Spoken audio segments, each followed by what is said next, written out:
Guardiões da Humanidade, psicogênese, paranormalidade, urbanizações, viagem astral, cura psíquica, psicografia. Robson Pinheiro apresenta Radar Net Físico. Olá, minha gente, eu sou Robson Pinheiro, novamente aqui com você, te importunando com as minhas histórias, com o meu dia a dia, com as coisas que ocorrem no trabalho com os guardiões, no trabalho envolvido no Colegiado de Guardiões da Humanidade, para falar com vocês simplesmente que não adianta a gente pensar que a gente será isento de problemas, de jeito nenhum.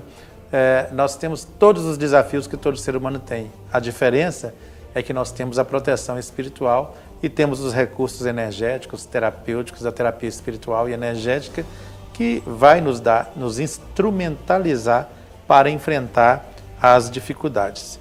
Eu quero gravar agora, eu estou gravando agora a pílula de número 2, é algo que chegou mais perto de mim, mais intensamente perto de mim, uma história que mexeu muito comigo e parte dessa história vocês já conhecem, a outra parte eu vou contar aqui agora.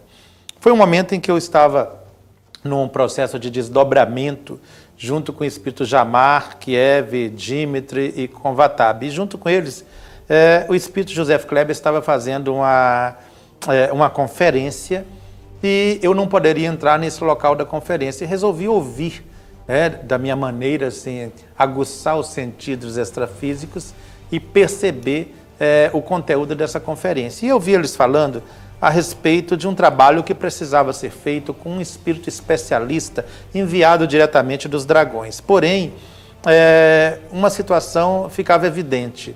Eles não poderiam usar nenhum médium desdobrado, porque esses espíritos dos chefes de legiões, os principados, os chefes dos dragões, se eles entram em contato com o ser humano, eles podem causar a morte do ser humano. Porque eles vivem numa região tão trevosa e tão densa e tão tóxica que o contato com eles contamina o corpo humano.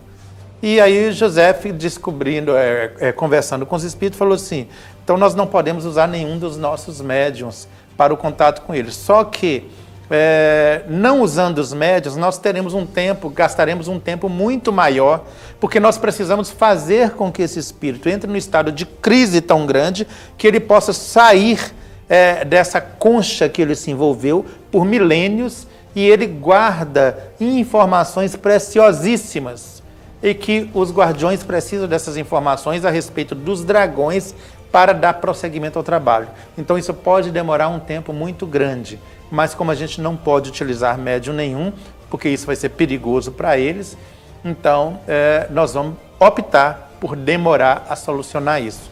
Esse espectro havia sido capturado, ou na verdade ele capitulou, ele se ofereceu para ficar do lado dos guardiões, para sair, para ser resgatado dos dragões, mas ele estava enjaulado psiquicamente, com uma concha energética psíquica, um estado de hipnose profunda. Se ele fosse levado a provocar uma crise profunda, emocional, energética, ele romperia com esse bloqueio e os guardiões teriam um jeito de acessar o pensamento deles. Quando eu ouvi isso, eu não pensei duas vezes, eu falei assim, eu vou lá e vou entrar com esse espírito.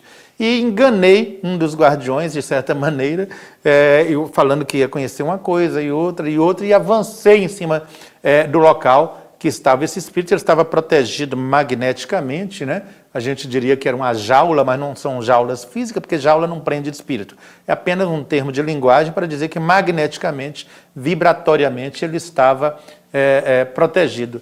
E eu apareci para esse espírito, e ele, como é um vampiro em potencial, os espectros são vampiros em potencial, e eles perceberam pelo cheiro, segundo eles falam, não sei se é exatamente isso, ou se é só uma figura de linguagem que eles utilizam, mas eles percebem o cheiro da presença de um encarnado pelo ectoplasma que a gente exala. E aí ele notou que eu estava perto, e quando ele notou que estava perto, Os guardiões chegaram correndo, assim, não pode entrar aí. Eu falei assim, eu vou entrar, e já estava aí. E aí eu tive um embate violento, eu caí do outro lado, assim, só com a presença do espectro, ele me jogou longe, eu levantei de novo, enfrentei, e aí quando ele enfrentou, ele começou a entrar num estado de convulsão muito grande, e começou a espumar pela boca, tremer muito, como se estivesse tendo uma crise epiléptica, e caiu nesse estado de convulsão violenta. E nesse momento ele rompeu a teia psíquica dele, aí um dos guardiões bateu na minha cabeça, eu voltei para o corpo. Nesse dia eu estava deitado fisicamente, estava lá em São Paulo, na Vila Mariana, e junto, no mesmo quarto que eu estava dormindo, tinha um outro amigo meu, que estava lá também, numa outra cama, e eu voltei para o corpo suado. Na hora que eu voltei, eu falei com ele assim, amigo, eu vou ter um câncer. Ele falou, você está ficando louco? Vou ter um câncer, porque eu fiz uma coisa que não é permitido ao encarnado fazer. Eu falei, você está louco, Robson? O que você fez? Eu falei assim, eu fiz e faria 10 vezes de novo, mesmo com câncer. Precisava alguém fazer isso. E aí, nesse momento que eu falei isso, o José Kleber entrou na hora e falou assim, por que você fez isso? Eu falei assim, porque precisava ser feito. Ele falou assim, você sabe que o seu corpo vai se ressentir disso. Eu falei, tenho certeza disso, mas se precisar eu faço de novo. Aí ele olhou para mim, esboçou um sorriso e falou assim, eu não esperava outra coisa de você. E saiu.